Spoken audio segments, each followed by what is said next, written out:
किया। किसके लिए? आपके हमारे लिए बहन जी। एक अच्छी सी नौकरी वो भी करती थी, अच्छी सी वकालत की डिग्री ली थी, पढ़ी लिखी थी।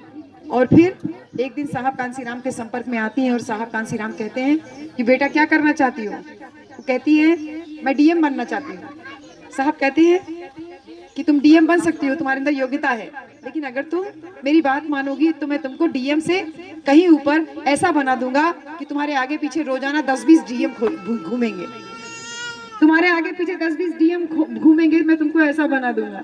और साहब की बात उस लड़की को समझ में आती है, उस बच्ची को समझ में आती है और वो घर में से 2 जोड़ी कपड़ा लेकर के सूटकेस में रख करके साहब के साथ में निकल पड़ती है। रात दिन घूमती है, साइकिल साइकिल पैदल पैदल। माई दादा का घर छोड़ दे ले जे मनई। देखे दुनिया समाज कितना भला बुरा कहा ना। और आज से 40 बरस पहले क्यों राजनीति खातिर अगर घर द्वार छोड़ दे ले तो सोचा होकर क्या हालत होती हुई, काका नहीं बोला गया होगा उसको, लेकिन फिर भी उसने कितना मजबूती से अपने आप को संभाल के रखा ना बहन जी। पिताजी रोकते रहे कि राजनीति औरतों के लिए ठीक नहीं है, मत जाओ, लेकिन मन में ठान लिया था कि कुछ करना है। साहब की बात अगर किसी ने इतनी बड़ी बात बोली है तो कुछ सोच के बोला होगा, और वो साहब के साथ निकल जाती है। उस लड़की के भी दिमाग में कभी आया होगा ना कि मेरा कपड़ा फट गया है, मेरे माई दादा होते तो मुझे नया कपड़ा मिल जाता है। मैंने पैर में अगर चप्पल घिस गया, टूट गया, तो ये सोचती होगी ना कि माई दादा के पास में रहते तो हो सकता है जूता खरीद के दे देते। आज चप्पल में ठंडी गुजर रही है, लेकिन त्याग किया, और त्याग का यह नतीजा हुआ कि उसने इस लेवल तक त्याग किया, इस हद तक त्याग किया कि ये सोच लिया कि मुझे अपने बहुजन समाज के लिए आजीवन अविवाहित रहना है, मैं शादी नहीं करूंगी। कितना बड़ा फैसला है मैंने। आपन बिटिया हो गए 18-20 बरस के, वही में हमन की चिंता धरे लगले कैसे बियाह हो जाए, कैसे बियाह हो जाए। और वो 20-22 साल की लड़की एक कहती है कि मैं जिंदगी भर शादी नहीं करूंगी, आपकी और हमारे लिए बहन। और जब शादी न करने का फैसला लेती है तो रात दिन वो साहब के साथ में घूमती है और घूम घूम करके मिशन मूवमेंट के लिए अपनी पूरी जान लगा देती है। और फिर जब साहब कांसीराम जो इतना बड़ा संगठन बनाए, जो हाथी के समान विशाल संगठन है, उस संगठन का पूरा जिम्मेदारी साहब कांसीराम उस लड़की के हाथ में सौंप देते हैं। अब तक काम करते करते वो 38 बरस की एक महिला हो जाती है, लगातार चल रही। 22-23 साल की लड़की जो लगातार साहब के साथ चल रही है, आज 37-38 बरस की एक महिला हो जाती है। और प्रण जो उसने लिया था कि अपने बहुजन समाज के लिए कभी शादी नहीं करूंगी, उस प्रण का ये इतना बड़ा फल दिखाई देता है बहन जी कि साहब जितना कुछ भी अपने जीवन में कमाए, जितना बड़ा संगठन बनाए, उस संगठन के मुखिया किसी आदमी को नहीं बनाते बहन जी। वो चाहते तो किसी आदमी के हाथों में दे सकते थे, लेकिन उस संगठन का मुखिया आपकी और हमारी बहन को दे दिया।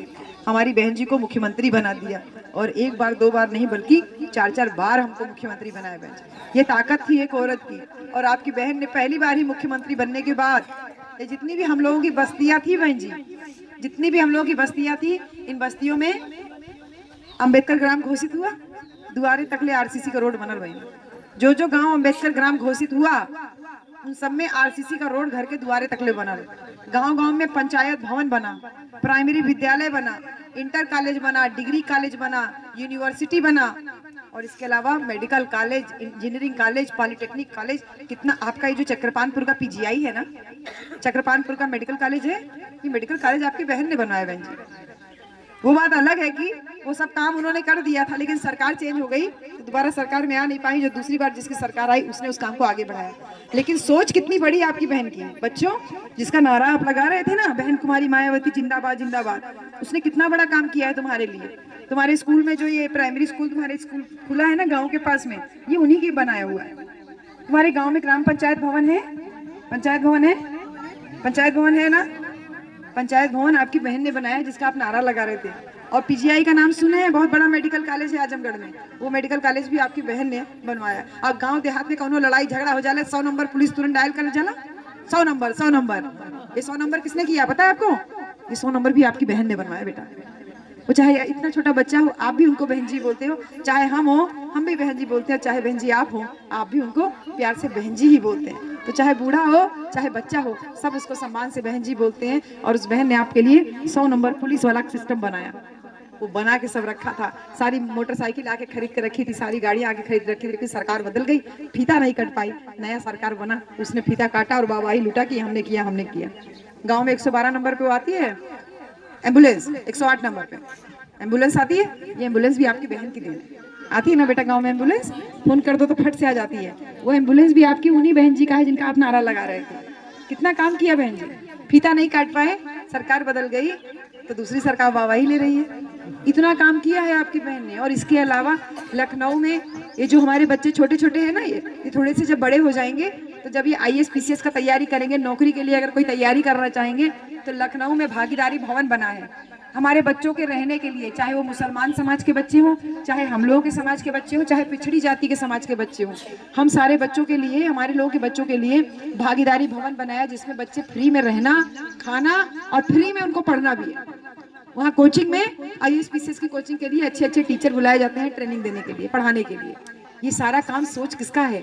आपकी बहन का। और आप फर्राटा भरिए, एक्सप्रेस वे से लखनऊ पहुंच जाइए 3 घंटा में, 2 घंटा में। इतना बड़ा बड़ा 4 ये 4 लेन बन गया ना, आजमगढ़ वाला, गोरखपुर वाला, इधर बनारस वाला, ये जितना भी 4 लेन बन रहा है, ये सब आपकी बहन की देने में।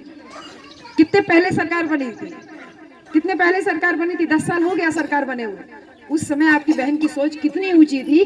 2008 में ही उन्होंने सारा कुछ पेपर में बना दिया था कि ये होना चाहिए। तो जब पढ़ल लिखल हो ही तो सोची कि अच्छा सड़क रहेगा तो बच्चे दूर दराज जाके पढ़ाई कर सकते हैं, दिल्ली जाके पढ़ाई कर सकते हैं, लखनऊ जाके पढ़ाई कर सकते हैं, हाँ, नोएडा जाके पढ़ाई कर सकते हैं। तो उसमें सड़क का कनेक्टिविटी बना रहना चाहिए, सड़क का जो बढ़िया सा सड़क का मरम्मत रहे, सड़क अच्छा बना रहे, ये सोच था आपकी बहन का। और इसके अलावा आपकी बहन ने लखनऊ में बड़ा बड़ा पार्क बनवाया। हमारे महापुरुषों का नाम कोई जानता नहीं था, हमारे महापुरुषों का कोई नाम लेवा नहीं था, लेकिन जैसे लखनऊ के सीमा में बच्चों का भी मौका मिलेगा तो तुम लोग जाना। ज्योतिबा फुले का नाम सुने हो? ज्योतिबा फुले जो औरतों की शिक्षा के लिए पहला स्कूल खोले थे। सावित्रीबाई फुले का नाम सुने हो? माता सावित्रीबाई फुले जो औरतों की शिक्षा के लिए पहली बार घर से बाहर निकली थी, औरतों को पढ़ाई थी। ये दोनों महापुरुषों का, जैसे लखनऊ की सीमा में आप एंटर करोगे, इतना बड़ा मूर्ति महात्मा ज्योतिबा फुले का बीच चौराहे पे लगा है, और चौराहे का नाम रखा गया है समता मूलक चौराहा। अरे अपने महापुरुषों का इतिहास जिंदा कर दिया। ये बच्चे जब थोड़ा बड़े होंगे, लखनऊ जाएंगे, बड़ा मूर्ति देखेंगे, कहेंगे अम्मा ये केकर मूर्ति बा, तब न बतावल जाए ना ये हमार ज्योतिबा फुले मूर्ति बा, जे तोहरे शिक्षा के लिए पहला कदम उठाए लेने, पहले स्कूल खोलने रहना। तब पूछेंगे ना ये माता सावित्रीबाई फुले के है कि बाबा साहब की मूर्ति। बड़ा सा सामाजिक परिवर्तन स्थल, इतना बड़ा अम्बेडकर स्मारक बना है। वो स्मारक आने वाले पीढ़ियों के लिए बहन जी 100 साल से भी ज्यादा, 100-200 साल तक वो स्मारक जाना जाएगा। इतना मजबूत वो इमारत बना है हमारे बाबा साहब के नाम पे। ऐसे तमाम चौराहों पे हमारे महापुरुषों को, जिनके उंगली तोड़ी जाती है, जिनके ऊपर गंदा फेंका गया, उन महापुरुषों को आपकी बहन ने जिंदा कर दिया। खाली लखनऊ में ही नहीं बहन जी, ग्रेटर नोएडा में भी। नोएडा में गौतम बुद्ध यूनिवर्सिटी बनाई गई, भगवान बुद्ध के नाम पे गौतम बुद्ध यूनिवर्सिटी बनाई। 10,000 करोड़ रुपया की वो लागत से बनी हुई यूनिवर्सिटी है। और जो पुराने अशोक, सम्राट अशोक के समय में जो तक्षशिला नालंदा यूनिवर्सिटी हुआ करती थी, उसके टक्कर का वो पूरा ढांचा जो बना है, वो उसके टक्कर का है। मैं ये बातें आपको आज इसलिए बता रही हूँ बहन जी कि हर गांव में 2-4 चमचा लोग छोड़ दिए गए हैं। और ये कहने तो हर बहनी का कहनी खाली चमरन के तो उठौनी, तोहन के का कहनी। तो ओहन खातिर ये जवाब देवे खातिर अपन लोगन के है कि उनकर बनावल जौन यूनिवर्सिटी है, कॉलेज है, उनमें खाली चमरन की लड़का पढ़े ना, उनमें तो सब बिरादरी पढ़त है ना, सब बिरादरी पढ़त है ना, और सब धर्म के भी लोग पढ़ रहे हैं। उनके बनावल स्कूल कॉलेज में का खाली एक बिरादरी के, चमारे बिरादरी के टीचर हैं? सब बिरादरी के टीचर है ना, क्योंकि सरकारी है ना सब, तो सरकारी में तो सबको बराबर का अधिकार मिलता है। तो वहाँ पे सभी जातियों के, सभी धर्मों के टीचर पढ़ा रहे हैं। तो ये जो बोलते हैं खाली चमरन के गानी, तो खाली चमरन के लड़का ना पढ़ते हैं, वो में सब बिरादरी के लड़का पढ़ते हैं। चाहे यहाँ गांव का स्कूल से लेकर के बड़ी यूनिवर्सिटी तक